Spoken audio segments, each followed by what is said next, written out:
ایک عورت تھی طواف کر رہی تھی اور طواف کے دوران کہتی تھی اللہ میں اس حال میں بھی آپ سے راضی، اے اللہ میں اس حال میں بھی آپ سے راضی۔ تو ایک آدمی نے یہ سنا تو بڑا حیران ہوا، اس نے اس سے پوچھا کہ تو کیوں کہتی ہے کہ میں اس حال میں بھی آپ سے راضی، میں اس حال میں بھی آپ سے راضی؟ اس نے کہا کہ میں طواف ختم کر لوں گی نا تو میں تمہیں اپنا واقعہ سناؤں گی۔ چنانچہ اس عورت نے اپنا واقعہ سنایا کہ میرے 3 بچے تھے، میں گھر کے اندر ایک دن تنور پہ روٹیاں پکا رہی تھی تو میرے بڑے 2 بچے جو تھے وہ گھر میں کھیل رہے تھے کمرے میں، اچانک مجھے شور کی آواز آئی تو وہ کہتی ہے کہ میں نے جب شور سنا تو میں وہیں سب کچھ چھوڑ کے تنور پر آٹا روٹیاں تو میں کمرے کی طرف بھاگی۔ جب کمرے گئی تو میں نے ایک عجیب تماشا دیکھا کہ اس سے 1-2 دن پہلے میرے خاوند نے گھر میں بکری کو ذبح کیا تھا اور جس چھری سے بکری کو ذبح کیا تھا وہ اس نے کمرے میں رکھی تھی۔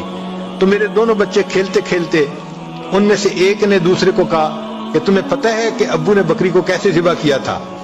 تو دوسرا کہتے ہیں مجھے تو نہیں پتا۔ وہ کہتے ہیں اچھا آؤ میں تمہیں بتاتا ہوں کہ کیسے ابو نے ذبح کیا تھا۔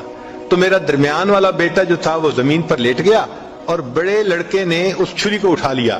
اب وہ چھوٹا بچہ تھا اور اس کو پتہ نہیں تھا کہ چھری کتنی تیز ہے، چنانچہ اس نے اس کے گلے پہ جو چھری چلائی تو گلا تو فوراً کٹ گیا اور خون کا فوارہ چھوٹنے لگا۔ اب جب خون نکلا تو شور ہوا اور میں بھاگی ہوئی آئی تو میں نے دیکھا کہ میرا بچہ خون میں لت پت پڑا تھا اور اس کی جان نکل چکی تھی۔ اب میں نے سوچا کہ میرا بڑا بیٹا کہاں ہے جس نے یہ حرکت کی تھی؟ وہ ڈر کے بھاگ گیا تھا اور کہیں چھپ گیا تھا۔ کہنے لگی میں نے اسے دوسرے کمروں میں دیکھا تو کہیں نظر نہیں آیا۔ جب صحن میں آئی تو وہاں میں نے تنور کے لیے کچھ لکڑیاں رکھی ہوئی تھیں، ان لکڑیوں کے پیچھے وہ جا کے چھپا تھا۔ کہنے لگی میں نے پیچھے سے اس کو جا کے جب دیکھا تو اس نے مجھے کوئی جواب نہیں دیا۔ جب میں قریب گئی تو مجھے پتہ چلا کہ اس جگہ کے اوپر ایک سانپ بیٹھا ہوا تھا۔ یہ بچہ چھپنے کے لیے جب لکڑیوں کے پیچھے گیا سانپ نے اس کو ڈسا اور یہ بھی وہاں مرا پڑا تھا۔ کہتے میں اس کی لاش اٹھا کے لائی، ایک بچے کو ایک چارپائی پہ لٹایا اور دوسرے بچے کو دوسرے چارپائی پہ لٹایا۔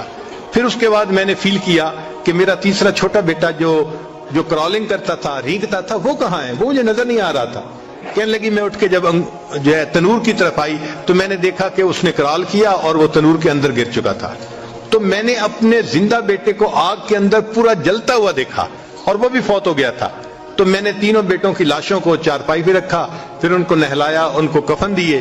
جب تینوں کے جنازے ایک دن میں گھر سے نکلے تو میں عمرے کے ارادے سے آ گئی۔ اب میں طواف کر رہی ہوں اور اپنے اللہ کو کہہ رہی ہوں اے اللہ میں اس حال میں بھی آپ سے راضی ہوں۔ آپ ذرا غور کیجئے نا اس ماں کے دل پہ کیا بیتی ہوگی کہ ایک دن میں جس کے 3 بیٹوں کا جنازہ گھر سے نکلے اور پھر وہ طواف کرتے ہوئے کہہ رہی ہے اے اللہ میں اس حال میں بھی آپ سے راضی ہوں۔ تو ہم نے کہاں غم دیکھے ہیں، کہاں تکلیفیں دیکھی ہیں؟ ہم نے نہیں دیکھی۔ ہمیں تو اللہ نے بہت سہولت کی زندگی دی ہے۔